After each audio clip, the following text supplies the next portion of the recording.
Hello guys, यो चाहिँ 5 HP भन्दा माथिको मोटर चलाउनको लागि चाहिँ प्रयोगमा ल्याइने 3 फेज मोटर चलाउनको लागि हामीले युज गर्छौं भने यो चाहिँ 3 फेज इलेक्ट्रिकल वायरिङमा अथवा इन्डस्ट्रियल वायरिङमा चाहिँ यो काम आउने छ। यसको चाहिँ के छ भन्दाखेरि हामीले सिके अनुसार चाहिँ यसको डायग्राम भनेको चाहिँ यस्तो हुन्छ है। Fully automatic star delta starter system control diagram चाहिँ यस्तो हुन्छ नि। कन्ट्रोल र एउटा पावर डायग्राम हुन्छ, एउटा कन्ट्रोल डायग्राम हुन्छ।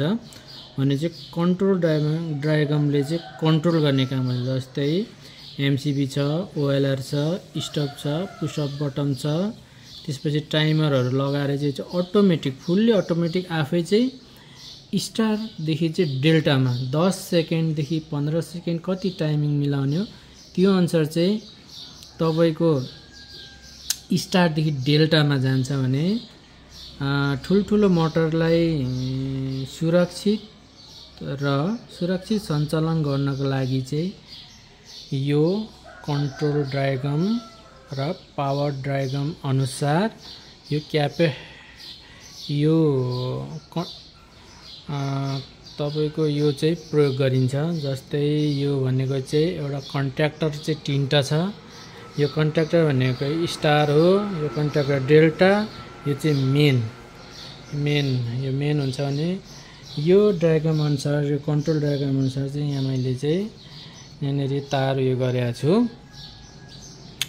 र यसको इन्डस्ट्रियल यसमा चाहिँ यो किन प्रयोग गरिन्छ भन्दाखेरि 5 HP भन्दा माथिको ठुलो मोटरहरू चलाउँदाखेरि सुरुमा बढी करेन्ट लिने र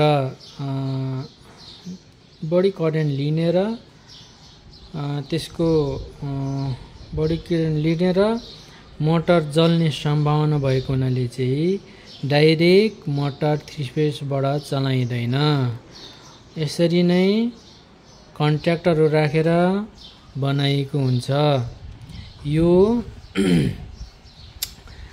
चाहिँ मिलहरूमा अहिले चाहिँ फुल्ली अटोमेटिक यसरी राखिन्छ भने पहिले चाहिँ हाते म्यानुअल, अर्को बिग्रेको खण्डमा semi automatic star delta starter गरेर चलाउने गरिन्थ्यो भने यो चाहिँ स्विच रहेको छ दुईटा। अहिलेको यसमा चाहिँ तपाईको ठुलठुलो मिलहरू भयो, उयसमा चाहिँ यसरी यो गरिन्छ। यो भनेको चाहिँ यो चाहिँ तपाईको कन्ट्रोल गर्ने डायग्राम हो भने यो कन्ट्रोल गर्ने मात्र अहिले गर्छ भने पावरको लागि यो फाल्टै वायरिङ हुन्छ।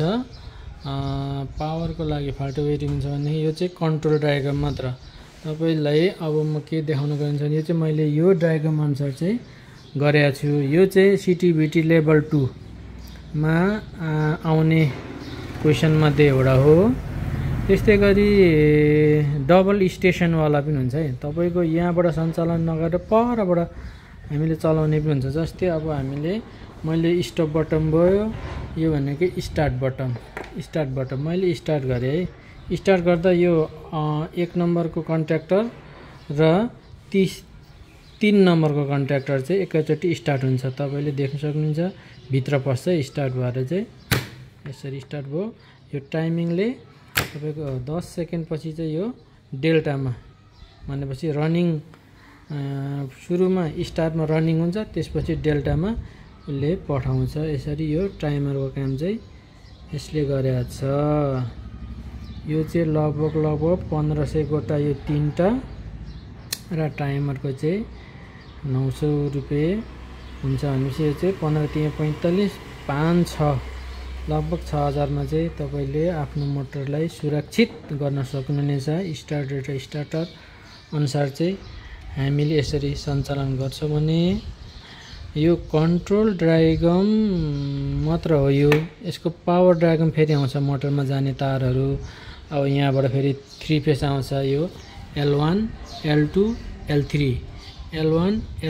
L3 गरेर चाहिँ यहाँ चाहिँ मोटरहरूको तार आउँछ, ती 3वटा आउँछ यहाँबाट ओएलआर भन्ने चाहिँ यो हो। ओएलआर अघिदेखि हामीले यहाँ डायग्राममै हेरेको छौँ।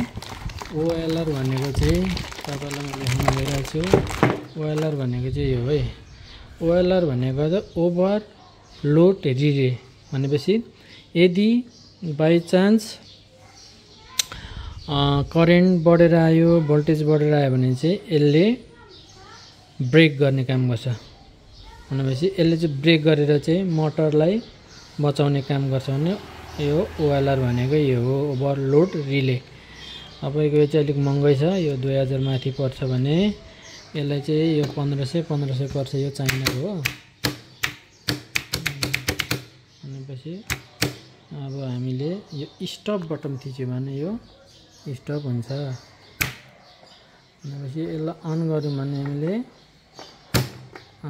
यो अहिले स्टार्ट चल्यो, अटोमेटिक 10 सेकेन्ड पछाडि यो डेल्टामा जान्छ। यसरी डेल्टामा गयो, यसरी चाहिँ गर्न सकिन्छ।